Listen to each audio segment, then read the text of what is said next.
Breaking news, breaking news, breaking news, breaking news directly from Dr. Sunday Adeniyi Adeyemo Igboho Oòṣà. Ọmọ Yorùbá, um ọmọ Yorùbá ẹ̀mélòó ló pè wá? Ẹ̀mẹ́ta ni. Bí mo ṣe ń bá yín sọ̀rọ̀ lọ́wọ́lọ́wọ́ bàbá mi olóyè Sunday Adeniyi Adeyemo Igboho Oòṣà. Owó bàbá dání ẹkùn ọkọ̀ Fúlàní àjànàkú kọjá mo rí nǹkan fìrí tabarí nǹkan náà rí ẹmu ẹkì ẹran bí ó rẹ̀ kọ́ kábí yóò ṣe Elédùmarè Olúwa mi Ìgbòho Òòṣà wọ́n wọ́n mi sí gbogbo ọmọ Yorùbá káàkiri àgbáláyé nítorí wípé a ti ń gbọ́ àwọn awuye lóríṣiríṣi ọwọ́ àwọn mi síta fún ìdánilójú nǹkan mẹ́ta ni wọ́n play fún yín lálàkọ́kọ́ màá jíṣẹ́ bàbá olóyè Sunday Igboho ẹlẹ́kejì màá sọ ohun tó pé bàbá wa emeritus merited intelligent distinguished royal loyal humble integrity professor Adébánjí Akíntóyè Stephen àwọn bàbá mi ti rán mi sí gbogbo ọmọ Yorùbá lórí ohun tó kàn nílẹ̀ Yorùbá báyìí lórí ohun tó kàn nípa àgọ́ta gbé dání lórí ohun tó kàn láti jẹ́ kí bàbá wa olóyè Sunday Adeniyi Adeyemo Igboho Oòṣà tó máa jẹ́ kí ilẹ̀ Yorùbá gba òmìnira pátápátá débi pé wọ́n fi lé wa lọ́wọ́. náà ọmọ Yorùbá bàbá wa Sunday Igboho wọ́n ẹ̀yìn tó bá mọ̀ ẹ pè wọ́n láti confam masbi òkè èrà tí ó wà lọ́mọ ní masbi dẹ̀ kúrò nínú ẹni tó cruise tó ń wá trending no Ọlọ́run ti gbé masbi jù bẹ́ẹ̀ lọ díẹ̀ bẹ́ẹ̀ ni kẹ́lẹ̀ mọ̀ wípé ohun tí bá sọ authentic ni. náà lálàkọ́kọ́ wọ́n ní ká dúpẹ́ lọ gbogbo àwọn tí wọ́n wá ibẹ̀ kọ́mọ̀ lọ́rùn kò fi síwájú nọ́mà mo ìwọlé kíkẹ́ yìí àti bàbá mi wọ́n ní kí a kí gbogbo ọmọ Yorùbá káàkiri àgbáláyé pé àwọn dúpẹ́ lọ́wọ́ wọn kó àdúró tì pàápàá jùlọ àwọn èèyàn wa tí wọ́n wà nílé wọ́n ṣe gudugudu méje wọ́n ṣe yàyà mẹ́fà eléyìí tí wá jẹ́ kí bàbá mi olóyè Sunday Adeniyi Adeyemo Igboho Oòṣà kí wọ́n mọ̀ wípé ó ṣì wà lọ́kàn àwọn èèyàn àwọn gẹ́gẹ́ bó ṣe máa ń sọ fáwọn ọmọ Yorùbá. Olóyè Igboho ti sọ ohun tó kàn ní ìrìn àjò báyìí ó wá kù sí mi àti yín lọ́wọ́ náà torí pé àwọn ọba kan pè mí tí wọ́n bínú yes tí wọ́n bínú let me put like that ohun tó dẹ̀ fa ìbínú tí wọ́n bí màá sọ fún yín. alákọ̀ọ́kọ́ bàbá mi olóyè Sunday Igboho ní ká sọ fún gbogbo ilẹ̀ Yorùbá àti gbogbo ọmọ Yorùbá káàkiri àgbáláyé wọ́n ní this is just the starting point wọ́n ní kó ìtàn síbẹ̀ o wọ́n ní kó ìtàn síbẹ̀ wọ́n ní àwọn ọba kọ̀ọ̀kan wà táwọn tún sì máa visit tó túmọ̀ sí wípé wọ́n ń sọ fún gbogbo àwọn atajọ́ ọmọ Yorùbá káàkiri àgbáláyé pé ká lọ gbáradì for another movement ká lọ gbáradì eléyìí tẹ̀rí yẹn ètò ọ̀gẹ̀dẹ̀ ni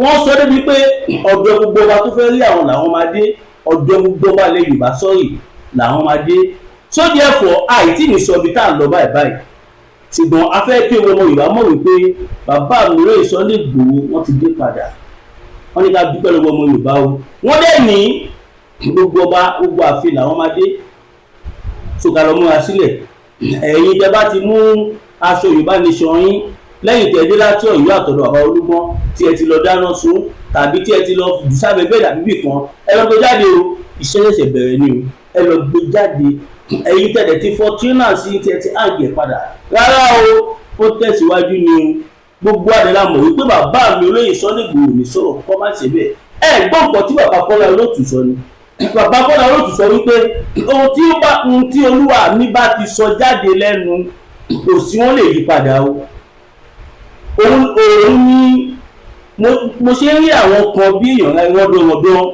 tó ń sọ tí wọ́n ń sọ̀rọ̀ bíi pé wọ́n gbọ́ Yorùbá tó ń sọ̀rọ̀ bíi pé wọ́n gbọ́ ẹ náà nítorí ọ̀rọ̀ tí bàbá wa sọ láàfin wọn. Everybody is entitled to his or her opinion. àwa la mọ ibi tá à ń lọ àwa la mọ ibi tí a fẹ́ dúró sí tó bá wọn ní kálukú tó sọ. now ẹjá lọ jìra kò sógun kò sọ́tẹ̀ ṣùgbọ́n gẹ́gẹ́ bá ṣe pọ̀ pé ilẹ̀ Yorùbá àkíntúra lẹ̀ kí gbogbo wa ká lọ múra dáadáa, ká lọ múra kó gbóná háúnháún. Kò ń ṣe nítorí àwọn ìjọba o, nítorí àwọn olórí burúkú Fúlàní kàbà tó kó àwọn jọ. Ohun tí bàbá mi olóyè Sunday Igboho ọ̀rá ṣe yìí, àwọn Fúlàní wọ́n ti sá tí ìròyìn kàn wá lára. Tẹ́ bá lọ wọ́n láti fídíò mi ẹ máa rí débi pé àwọn Fúlàní yẹn wọ́n kódà kò yàtọ̀ sí tí bàbá wa láàlú ògiri òkú tó bá dìde bọ̀ sáàrin àwọn èèyàn wọn gbé wọn yó, ẹ̀dí tí ń dì wọ́n, ẹ̀fún ti mú wọn, gbogbo nǹkan tí wọ́n rò pé bóyá ó jẹ́ agbára fáwọn ọkọ̀ ló ń sọ di nǹkan tó yẹpẹrẹ. Now ọmọ Yorùbá no going back ni o, Yorùbá nation or nothing. Gbogbo ọlọ́run àgbọ̀ nǹkan tí bàbá olóyè Sunday Igboho sọ, wọ́n ní àwọn wá lórí ọ̀rọ̀ security báyìí tó jẹun tó ṣe kókó tó ṣe pàtàkì tó pọn dandan jùlọ. Ìlú tí security ò bá ti work kò sí nǹkan tó lè work irú ìlú bẹ́ẹ̀. Tábọ̀ sí ń bọ̀ sí ẹ̀yin tẹ́ ń condemn bàbá mi olóyè Sunday Igboho yìí, ǹjẹ́ lórí tẹ̀ ń rò ṣá? Ǹjẹ́ ọmọ Yorùbá ní í ṣá? Ǹjẹ́ ní làákàyè? Ǹjẹ́ lè process ọ̀rọ̀? Áwò ẹ̀ ṣe bí ọmọ Yorùbá. Inú mi ti ẹ̀dùn torí pé wọ́n ti padà jẹ́wọ́ pé àwọn òṣèré ìbánisọ̀rọ̀ mọ́ àwọn tí wọ́n for a long time ṣe mọ́ ẹ̀rẹ̀ ń dá wa tá à ń ṣe láàmú. Ní nǹkan ṣe ẹni tó tún fẹ́ ṣe ẹ tún criticize ẹ castigate ẹ ti bà ayé ara yín jẹ́ níwájú gbogbo ọmọ Yorùbá. Torí pé kí ni gbogbo ọmọ Yorùbá ló ti wá rí àrídájú nísìnyí wípé ẹ fẹ́ wá dá nǹkan orí mi.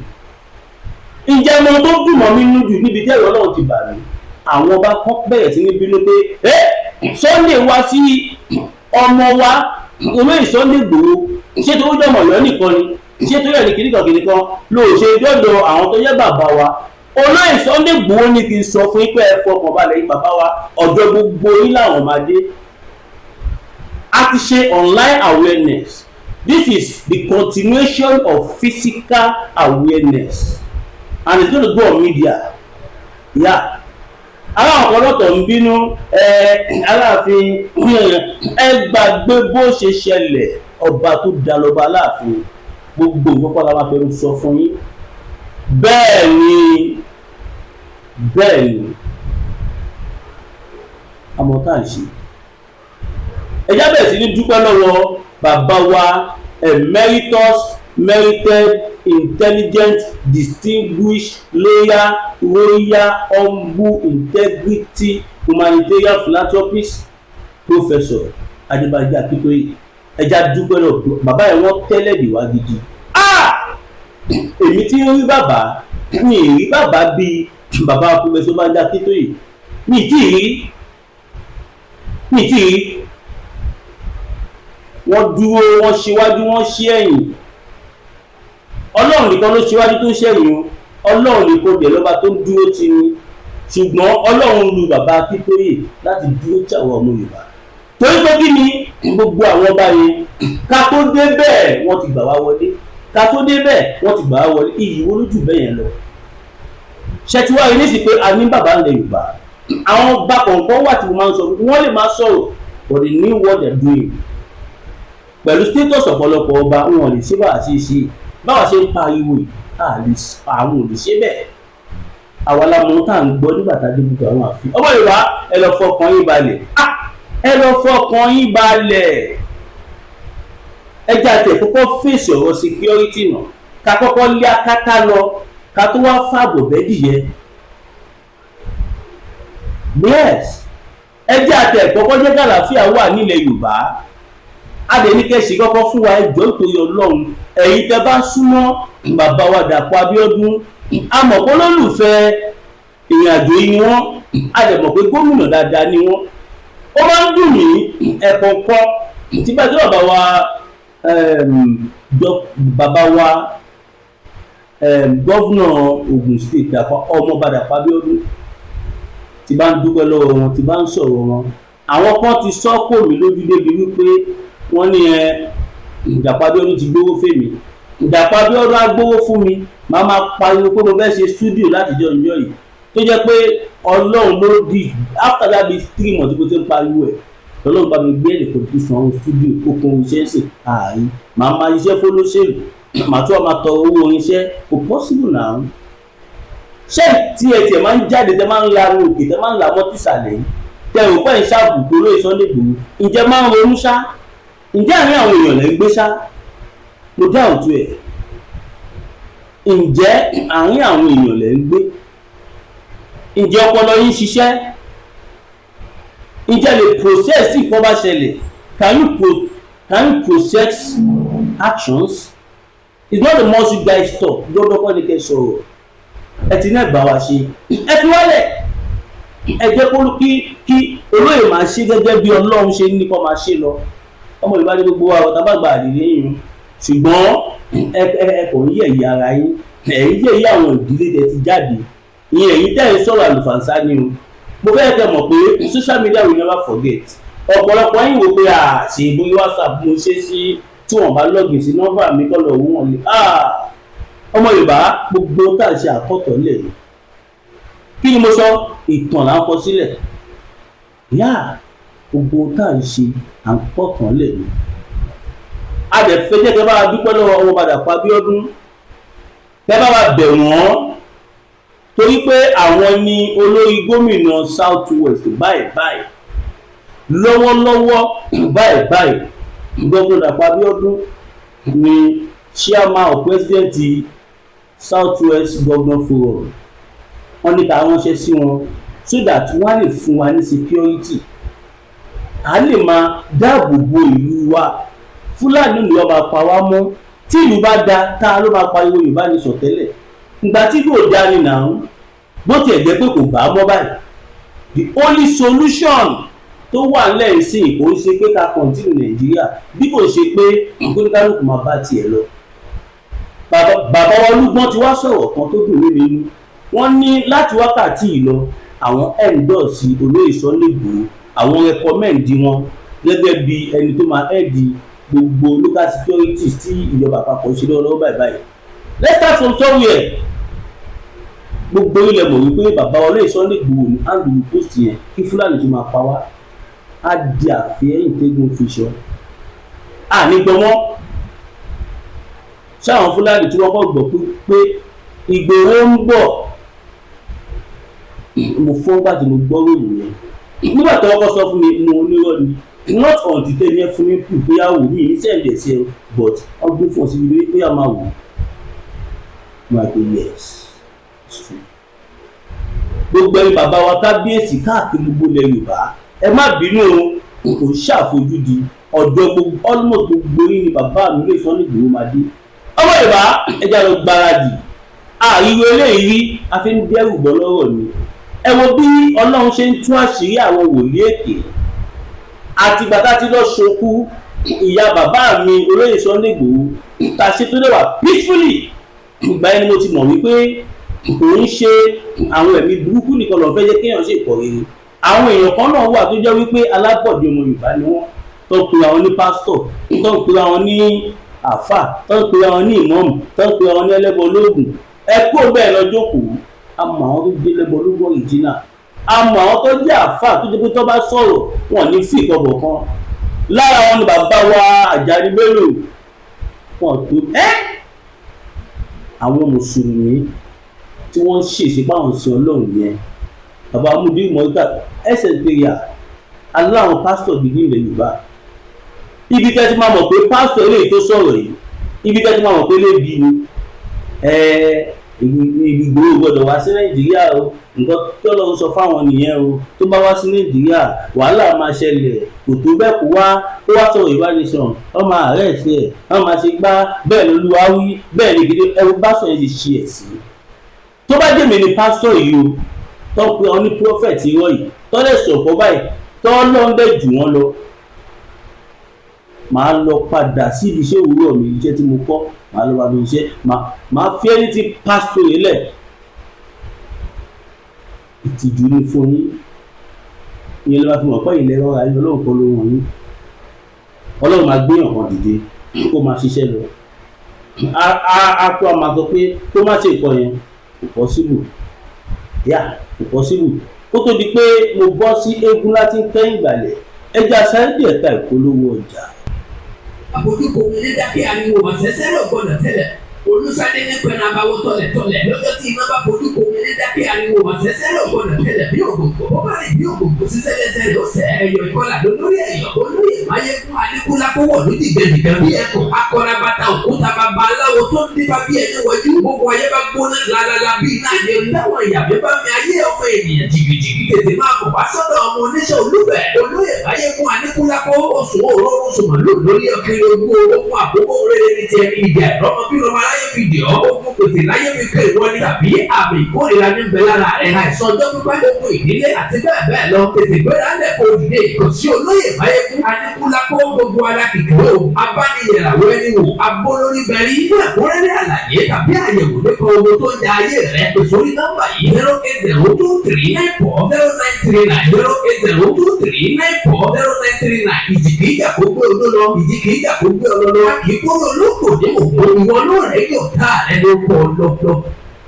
ẹ káwọ padà èèyàn wa nọ́mbà bàbá máyégún nìyí ìwọ tó bá fẹ́ dira tó fẹ́ fìdí ẹgbẹ́ múlẹ̀ tó fẹ́ tẹ fá tó fẹ́ gbọ́ tó fẹ́ olóyè kan ló ní kí n polówó eléyìí o èmi lè ní polówó ọjà ni o fún bàbá wa máyégún tàbí mo fẹ́ long time tó yẹ pé ìwọ tó bá fẹ́ rúbọ o fẹ́ ṣàdúrà afa ẹ̀rọ ògùn tajà awọ́rò afa ẹ̀rọ oríṣiríṣi àwọn nǹkan bẹ́ẹ̀ ẹ pé bàbá wa máyégún kí ọ̀rọ̀ náà bá gùn jù ẹ ká sáré bọ́ sí kejì náà.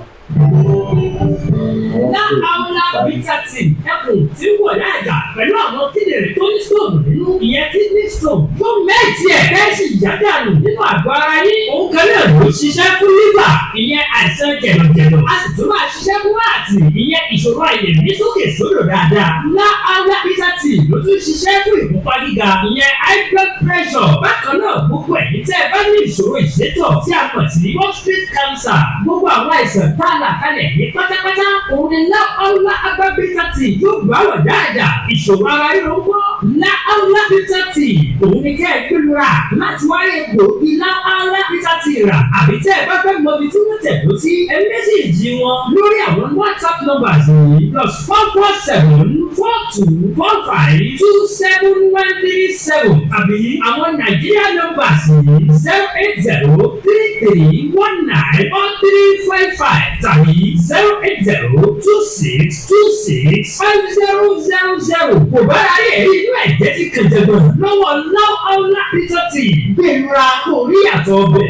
ẹ káwọ padà èèyàn wa Láàárọ̀ bítàtì jẹ́ iṣẹ́ tó ń ṣe gbòógì ìsọgbẹ́gbẹ́ olówó kí èèyàn wa bẹ̀rẹ̀ egbòogi àgbo prostate cancer arthritis rheumatism ulcer cancer anything that has to do with àrùn ẹ pè wọ́n dey deliver all over the world lówó pọ́kú ìwọ tí kọ̀ọ̀kan yẹn kéré tí ó tóbi tàbí ìwọ tí ṣúgà ti báyé ẹ jẹ́ tàbí ọ̀tọ́ ẹ pé kó tó gbóhùn ìyàwó aláàrin ìṣẹ́jú méjì mẹ́ta bíi 10-15 minutes láàrin 5 minutes 10 minutes wà á ti dàtọ̀ owó ẹ̀ lẹ́kọ̀ọ́ burúkú ni o àwọn ìyàwó lè má sọ̀rọ̀ wọn fẹ́ lára àwọn tó lè tí àwọn ìyàwó tó bá lè máa dúró tó tí wọ́n síta nìyẹn ẹ pé bàbá wa Láàárọ̀ bítàtì mo lè fọ́ wọn sọ̀yà ìwọ tó bá ní kidney problem Liverpool àìmọye testimony ẹ wo ọmọ ìbá ẹ ká bọ́ síbi tá a ti bọ̀ fídíò tí mo fẹ́ play fún yín níwájú ọlọ́run àti èèyàn mi tí wò délẹ̀ but lára àwọn ìyá wa kan tó wà l'Amẹ́ríkà lọ́kùn mi wọ́n ní kí n jọ ní play fídíò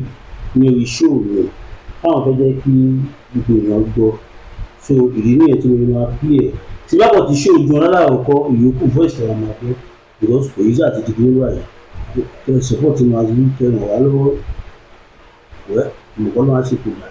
We came here to see a remaining community doctors from Nigeria. Good morning, Nigeria. Good evening, Nigeria. We came here to see a remaining community doctors from Nigeria to come and work here. We have been here for 10 months, but we need the assistance of Nigerians. We need the assistance of Nigerians to come and help us because the company, the Chinese company that got us here, has abandoned us. Now we work here for more than 6 months and we will not pay anything. We arrived here September last year. For 4 months, they delayed us at the capital city. Even say we were arrested by the government, and when we came out, they brought us to the bush. You can see there is no house anywhere here. There is no house here at all. This is a mining site. So now we have been abandoned. The person in charge, the general manager, the Nigerian general manager of the company, his name is Abdulmaruf Ademola Aregbe. He has come back to Nigeria, and when we called him, he said he's not concerned about our well-being anymore. He abandoned us here. People dey call him number, he use the number. He abandoned us here. He abandoned us here. Now, his partner, his name is Amos. He's a Central African citizen. He seized our passport. He seized our passport. He doesn't want to give us our passport. Even some of us here are ready to transport ourselves back to Nigeria, but without our passport, we cannot pass through their road because their road is very, very straight here. The distance between this place to Bangui is 850 kilometers, and within that places we have a lot of barriers. The checking point we have gendarmerie, immigration and everything, and if you are caught without your documents, it is prison set in this very country.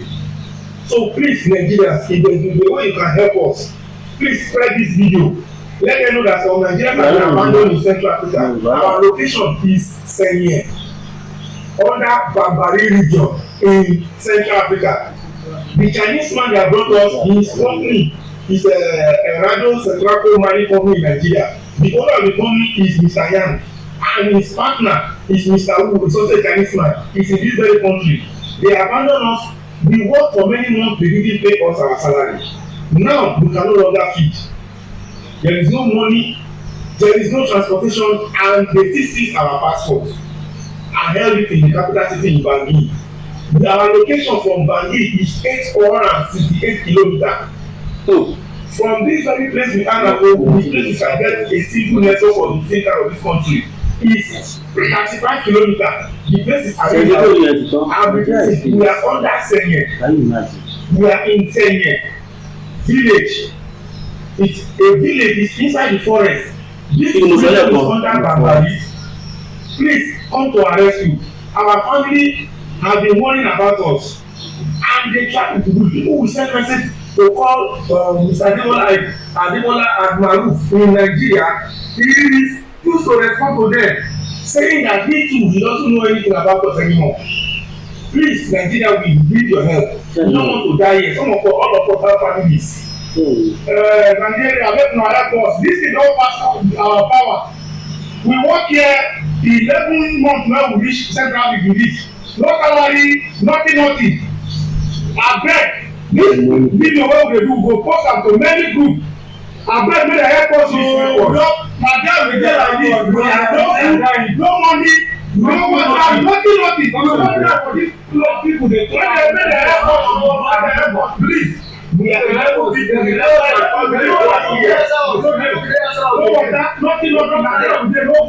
We don't tire for this place. We need help. Ṣé inú ti gbọ́? Má ṣe o, ní tó máa jẹ ló gbé wọn lọ o. Èyí bọ̀ lọ jáde o, lọ ṣiṣẹ́ náà. Ìwà òde Nàìjíríà ṣe tí allegedly tí Nàìjíríà ṣe fún wọn. Can you imagine? Òun làwọn ẹgbẹ́ fún pẹ̀lú ìyẹn wọ́ọ̀kì. Ẹni tó ọ̀nà China, ọmọ China kan ló ní mining company. Ọmọ Nàìjíríà tó wá fà òun lọ́wọ́ tó dàbí supervisor fún wọn, ìyẹn náà ti lọ. Wọ́n pè é ní kúkà ọ̀hún. Passport tí wọ́n dẹ̀ wà is can you see? Ẹ wo ọmọ Yorùbá ní Dubai lọ, God bless you all. Ẹ má gbàgbé studio project wá sí wà ọ̀run. Ẹ sọ fún equipment tá a fẹ́ máa lò. Ẹ support wa.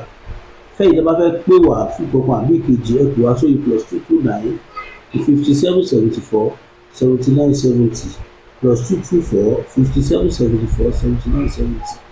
Fẹ́yìn tó bá fẹ́ fi kọ́ ránṣẹ́ láìpẹ́ 021 41 68704 021 41 68704 GTB Williams Olúwatósìn Ìdárẹ́wà lórí ẹ̀. God bless you all.